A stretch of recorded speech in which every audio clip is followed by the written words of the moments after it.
Hello ನನ್ನ ಕುಟುಂಬದವರೇ, ಹೇಗಿದ್ರೆಲ್ಲರೂ? ಮನೆಯಲ್ಲಿ ಯಾರಾದರೂ ಬಂದರೆ ಅಂದರೆ ವೆಜ್ ಗೆಸ್ಟ್ ಕೆಲವೊಮ್ಮೆ ಬರ್ತಾರೆ, ಅಥವಾ ನಿಮಗೆ ಏನಾದರೂ ವೆಜ್ ತಿನ್ನೋಣ ಅಂತ ಆಸೆ ಆಗುತ್ತೆ. ಆವಾಗ ಏನು ಮಾಡೋದಪ್ಪ ಅಂತ ಹೇಳಿ ನಿಮಗೆ ಚಿಂತೆ ಆಗೋದಾದರೆ, ಇವತ್ತು ನಾನು ನಿಮ್ಮ ಜೊತೆ ಕೆಲವು ಸಿಂಪಲ್ ರೆಸಿಪಿಯನ್ನು ತೋರಿಸ್ತಾ ಇದ್ದೀನಿ. ಖಂಡಿತವಾಗ್ಲೂ ನೀವು ಇದನ್ನು ಟ್ರೈ ಮಾಡಿ, ತುಂಬ ಚೆನ್ನಾಗಾಗುತ್ತೆ. ಹಾಗೆ ಬಂದವರು ಕೂಡ ಖುಷಿ ಪಡ್ತಾರೆ, ನಿಮಗೂ ಕೂಡ ಇಷ್ಟ ಆಗುತ್ತೆ. ಓಕೆ, ಇವಾಗ ಏನೆಲ್ಲ ಮಾಡೋದಂತ ಹೇಳಿ ನೋಡ್ಕೊಂಡು ಬರೋಣ. ತುಂಬ ಸಿಂಪಲ್ಲಾಗಿ ನಾನಿವತ್ತು ತೋರಿಸ್ತಾ ಇದ್ದೀನಿ, ಹಾಗೂ ಚಟ್ಪಟಾಗಿ ಕೂಡ ನೀವು ಇದನ್ನು ಮಾಡ್ಬೋದು. ಫಸ್ಟಿಗೆ ಒಂದು ಕಡಾಯಲ್ಲಿ ಸಣ್ಣದ ಕಟ್ಟಷ್ಟು 3 ಕಟ್ಟಷ್ಟು ನಾನಿಲ್ಲಿ ಪಾಲಕನ್ನು ಸೇರಿಸಿದ್ದೀನಿ. ಇದಕ್ಕೆ ಇವಾಗ 1 ಲೋಟದಷ್ಟು ನೀರನ್ನು ಹಾಕಿ ಬೇಯಕ್ಕಿಡೋಣ. ಅಂದರೆ ತುಂಬ ಓವರಾಗಿ ಬೇಯಿಸ್ಲಿಕ್ಕಿಲ್ಲ ಇಲ್ಲಿ. ಓಕೆ, ಪಾಲಕ್ ಚೆನ್ನಾಗಿ ಕುದಿ ಬಂದ ಮೇಲೆ ಗ್ಯಾಸನ್ನು ಆಫ್ ಮಾಡಿ ತಣ್ಣಗಾದ್ಮೇಲೆ ನೀರನ್ನು ಸಪ್ರೇಟಾಗಿ ಇಟ್ಟು ಇದನ್ನು ಮಿಕ್ಸಿ ಜಾರಿಗೆ ಹಾಕಿದ್ದೀನಿ. ಪಾಲಕ್ಕೊಂದಿಗೆ 4 ರಿಂದ 5 ಹಸಿಮೆಣಸಿನಕಾಯಿ ಕೂಡ ಹಾಕಿ ಸ್ವಲ್ಪ ಗ್ರೈಂಡ್ ಮಾಡೋಣ. ಇವಾಗೊಂದು ಕಡಾಯಿ ತಗೊಳ್ಳಿ, ಅದರಲ್ಲಿ ಸ್ವಲ್ಪ ತುಪ್ಪವನ್ನು ಹಾಕಿದ್ದೀನಿ ನಾನು. ತುಪ್ಪ ಹಾಕಿದರೆ ತುಂಬ ಚೆನ್ನಾಗಾಗುತ್ತೆ. ನೀವು ಬೇಕಿದ್ರೆ ಆಯಿಲ್ ಕೂಡ ಇಲ್ಲಿ ಯೂಸ್ ಮಾಡ್ಬೋದು. 2 ಚಮಚದಷ್ಟು ತುಪ್ಪವನ್ನು ಹಾಕಿ ಸ್ವಲ್ಪ ಬಡಿಶೇಪ್ ಹಾಗೂ ಸ್ವಲ್ಪ ನಾನಿಲ್ಲಿ ಜೀರಿಗೆಯನ್ನು ಹಾಕಿದ್ದೀನಿ. ಸ್ವಲ್ಪ ಇದು ಫ್ರೈ ಆಗಿದ್ದೆ. ಇದಕ್ಕೆ 1/4 ಚಮಚದಷ್ಟು ಚಿಲ್ಲಿ ಪೌಡರ್ ಕೂಡ ಹಾಕೋಣ. ಹಾಗೂ ಸ್ವಲ್ಪ ಇದನ್ನು ಫ್ರೈ ಮಾಡಿ. ಈ ರೀತಿ ಗ್ಯಾಸನ್ನು ಲೋ ಫ್ಲೇಮಲ್ಲೇ ಇಟ್ಟು ಮಾಡಿ. ಇವಾಗ ಸಣ್ಣದಾಗಿ ಹೆಚ್ಚಿದ 1 ಈರುಳ್ಳಿಯನ್ನು ಸೇರಿಸಿದ್ದೀನಿ. ಇದನ್ನು ಸ್ವಲ್ಪ ಕೆಂಪಾಗುವವರೆಗೂ ಇದರಲ್ಲಿ ಫ್ರೈ ಮಾಡೋಣ. ಈರುಳ್ಳಿ ಒಳ್ಳೆ ರೀತಿ ಕೆಂಪಾದಮೇಲೆ ಇದಕ್ಕೆ 1/2 ಚಮಚದಷ್ಟು ಜಿಂಜರ್ ಗಾರ್ಲಿಕ್ ಪೇಸ್ಟನ್ನು ಕೂಡ ಹಾಕೋಣ. ಓಕೆ, ಇವೆಲ್ಲವನ್ನು ಫ್ರೈ ಮಾಡಿ ಆದಮೇಲೆ ಇದಕ್ಕೆ ಇವಾಗ ನಾವು ಒಂದು 1/2 ಚಮಚದಷ್ಟು ಕೊತ್ತಂಬರಿ ಪೌಡ್ರನ್ನು ಕೂಡ ಸೇರಿಸ್ತಾ ಇದ್ದೀನಿ.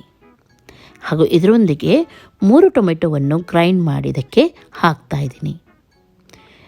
ಓಕೆ, ಇದರ ಹಸಿ ವಾಸನೆ ಹೋಗುವವರೆಗೂ, ಮಸಾಲ ಚೆನ್ನಾಗಿ ಫ್ರೈ ಆಗುವವರೆಗೂ ಇದನ್ನು ಹಾಗೆಯೇ ಫ್ರೈ ಮಾಡ್ತಾ ಇರೋಣ. ಇವಾಗ ನೋಡ್ಬೋದು ಮಸಾಲ ಒಳ್ಳೆ ರೀತಿ ಫ್ರೈ ಆಗಿದೆ. ಈ ಟೈಮಲ್ಲಿ ನಾನು ಇದಕ್ಕೆ ಮಶ್ರೂಮನ್ನು ಸೇರಿಸ್ತಾ ಇದ್ದೀನಿ. ಮಶ್ರೂಮ್ ಬದಲು ನೀವು ಪನ್ನೀರ್ ಕೂಡ ಇಲ್ಲಿ ಆ್ಯಡ್ ಮಾಡ್ಬೋದು. ಓಕೆ, ಚೆನ್ನಾಗಿ ಇದನ್ನು ಮಿಕ್ಸ್ ಮಾಡಿ. ಆಮೇಲೆ ಇದಕ್ಕೆ ಗ್ರೈಂಡ್ ಮಾಡಿದ ಪಾಲಕ್ ಇತ್ತು ನೋಡಿ, ಅದನ್ನು ಕೂಡ ಹಾಕಿ.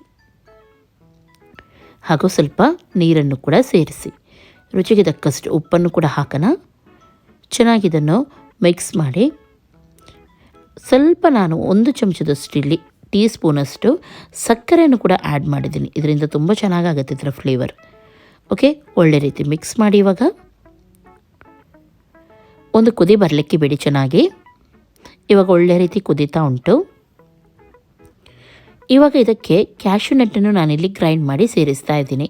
ಇದರ ಬದಲು ನೀವು ಫ್ರೆಶ್ ಕ್ರೀಮ್ ಕೂಡ ಇಲ್ಲಿ ಹಾಕ್ಬೋದು. ಓಕೆ, ಚೆನ್ನಾಗಿ ಮಿಕ್ಸ್ ಮಾಡಿ. ಮಶ್ರೂಮಲ್ಲಿ ನೀರಿನ ಅಂಶ ಇರುತ್ತೆ, ಹಾಗಾಗಿ ನೀರು ಫಸ್ಟಿಗೆ ಜಾಸ್ತಿ ಹಾಕಬೇಡಿ, ನೋಡಿಕೊಂಡು ಆಮೇಲೆ ಸೇರಿಸಿದರೆ ಆಯಿತು. ಓಕೆ, ಲಾಸ್ಟಿಗೆ ಇದರ ಮೇಲೆ ಗರಂ ಮಸಾಲ ಪೌಡ್ರನ್ನು ಹಾಕಿ ಒಂದು 1/2 ಚಮಚದಷ್ಟು ಚೆನ್ನಾಗಿ ಇದನ್ನು ಮಿಕ್ಸ್ ಮಾಡಿ. ಬೇಕಿದ್ರೆ ನೀವು ಕಸೂರಿ ಮೇಥಿಯನ್ನು ಕೂಡ ಆ್ಯಡ್ ಮಾಡ್ಬೋದು. ಇವಾಗ ಮುಚ್ಚಿಡಿ, ಒಳ್ಳೆ ರೀತಿ ಕುದಿ ಬರಲಿ, ಆಮೇಲೆ ಗ್ಯಾಸನ್ನು ಆಫ್ ಮಾಡಿ. ಇವಾಗ ಇನ್ನೊಂದು ನಾವು ರೆಸಿಪಿಗೆ ರೆಡಿ ಮಾಡೋಣ. ಇಲ್ಲಿ ನಾನು ರಾಜ್ಮಾ ತಗೊಂಡಿದ್ದೀನಿ. ಚೆನ್ನಾಗಿ ಫುಲ್ ನೈಟ್ ಇದನ್ನು ನೆನೆ ಹಾಕಿದ್ದೆ. ಎಷ್ಟು ನೆನೆ ಹಾಕ್ತೀರಾ ಅಷ್ಟು ಸಾಫ್ಟ್ ಆಗುತ್ತೆ ಇದು.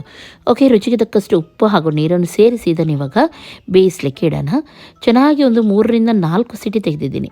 ಒಮ್ಮೆಲೆ ನಿಮಗೆ ನೆನಪಿಲ್ಲದಿದ್ದರೆ ರಾಜ್ಮಾ ನೆನೆ ಹಾಕಲಿಕ್ಕೆ ನೀವು ಸ್ವಲ್ಪ ಸೋಡಾ ಪೌಡ್ರ್ ಉಂಟು ನೋಡಿ, ಬೇಕಿಂಗ್ ಸೋಡಾ ಸ್ವಲ್ಪ ಹಾಕಿ ನೀವು ಬೇಯಿಸ್ಲಿಕ್ಕೆ ಇಡ್ಬೋದು. ಆವಾಗ ಬೇಗ ಇದು ಸಾಫ್ಟ್ ಆಗುತ್ತೆ.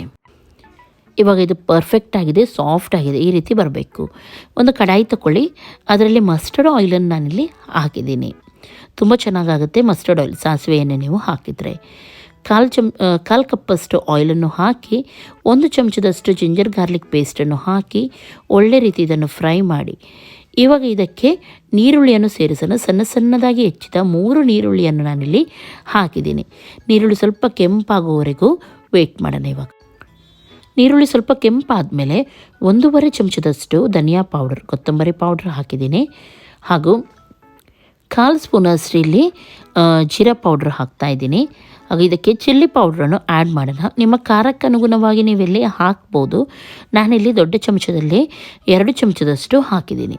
ಇವಾಗ ಸ್ವಲ್ಪ ಇದನ್ನು ಫ್ರೈ ಮಾಡೋಣ. ಗ್ಯಾಸನ್ನು ಲೋ ಫ್ಲೇಮಲ್ಲಿಟ್ಟು ಚೆನ್ನಾಗಿ ಇದನ್ನು ಫ್ರೈ ಮಾಡಿ. ಇವಾಗ ಇದಕ್ಕೆ ನಾನು 3 ದೊಡ್ಡ ಟೊಮೆಟೊವನ್ನು ಗ್ರೈಂಡ್ ಮಾಡಿ ಸೇರಿಸಿದ್ದೀನಿ.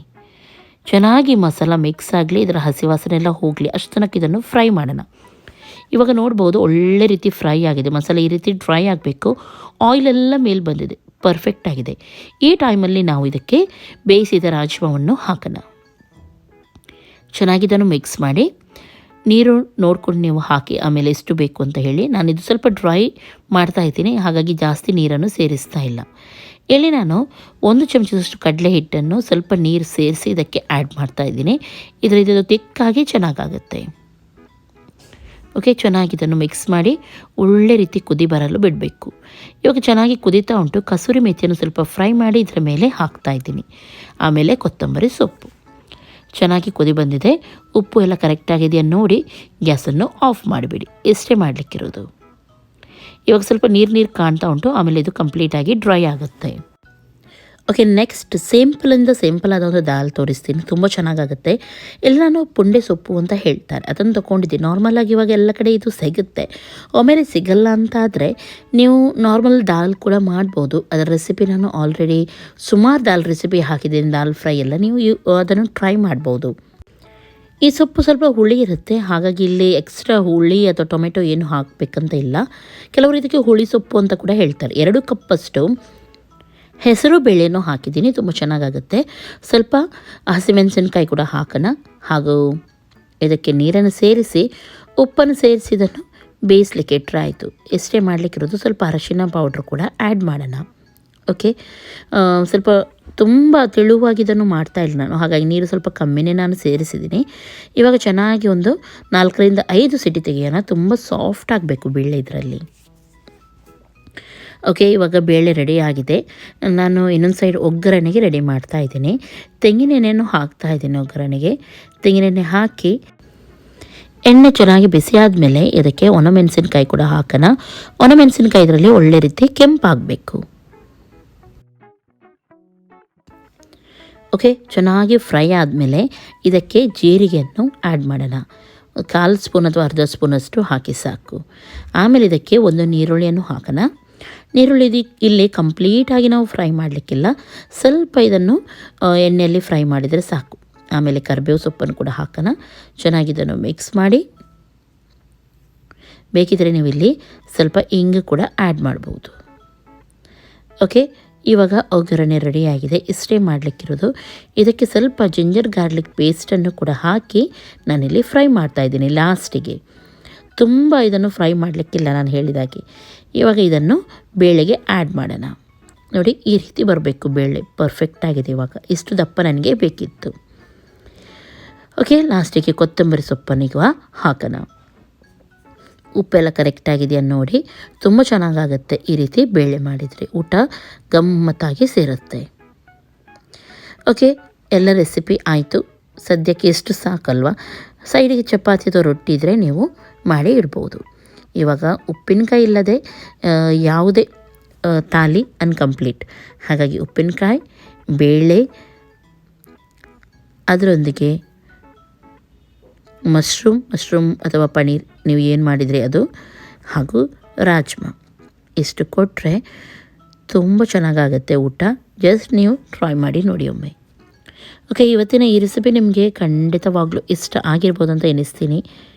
ಇಷ್ಟ ಆಯಿತು ಅಂತ ಇದೊಂದು ಲೈಕ್ ಮಾಡಿ, ನಿಮ್ಮ ಫ್ರೆಂಡ್ಸ್ ಜೊತೆ ಎಲ್ಲರ ಜೊತೆ ಶೇರ್ ಮಾಡಿ. ಹಾಗೂ ಈ ರೆಸಿಪಿಗೆ ಜಾಸ್ತಿ ಟೈಮ್ ಕೂಡ ನಿಮಗೆ ಹಿಡಿಯಲ್ಲ, ಯಾಕೆಂದರೆ ಮಸಾಲೆ ಎಲ್ಲ ಈಸಿ ಇದಕ್ಕೆ. ಹಾಗಾಗಿ ಶೇರ್ ಮಾಡಿ ನಿಮ್ಮ ಫ್ರೆಂಡ್ಸೊಂದಿಗೆ.